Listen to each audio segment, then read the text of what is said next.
পটুয়াখালীর বাউফল উপজেলায় বিএনপির চেয়ারপারসন বেগম খালেদা জিয়ার বিদেহী আত্মার মাগফিরাত কামনায় বিশেষ দোয়া ও মিলাদ মাহফিল অনুষ্ঠিত হয়েছে। শুক্রবার বেলা 11:30টায় বাউফল পৌর ছাত্রদলের উদ্যোগে ত্রয়োদশ জাতীয় সংসদ নির্বাচনে বাউফলে বিএনপির মনোনীত প্রার্থী ও সাবেক সংসদ সদস্য শহীদুল আলম তালুকদারের বাসভবনে এই ধর্মীয় অনুষ্ঠানের আয়োজন করা হয়। অনুষ্ঠানটি কোরআন তেলাওয়াতের মাধ্যমে শুরু হয়। এরপর দলের চেয়ারপারসন বেগম খালেদা জিয়ার বিদেহী আত্মার শান্তি ও মাগফিরাত কামনায় বিশেষ মোনাজাত পরিচালনা করা হয়।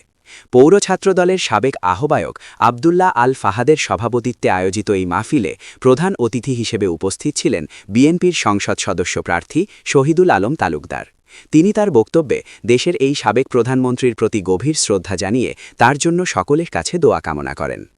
অনুষ্ঠানে অন্যান্যের মধ্যে উপস্থিত ছিলেন পৌর ছাত্রদলের সাবেক যুগ্ম আহ্বায়ক মিজান, সাবেক যুগ্ম আহ্বায়ক ইব্রাহিম খলিল তানজিল, উপজেলা ছাত্রদলের সাবেক যুগ্ম আহ্বায়ক শরীয়তুল্লাহ সৈকত, মোহাম্মদ নিয়াজ হোসেন ও আরিফ হোসেন সহ দলের বিভিন্ন স্তরের নেতাকর্মী ও স্থানীয় সমর্থকবৃন্দ।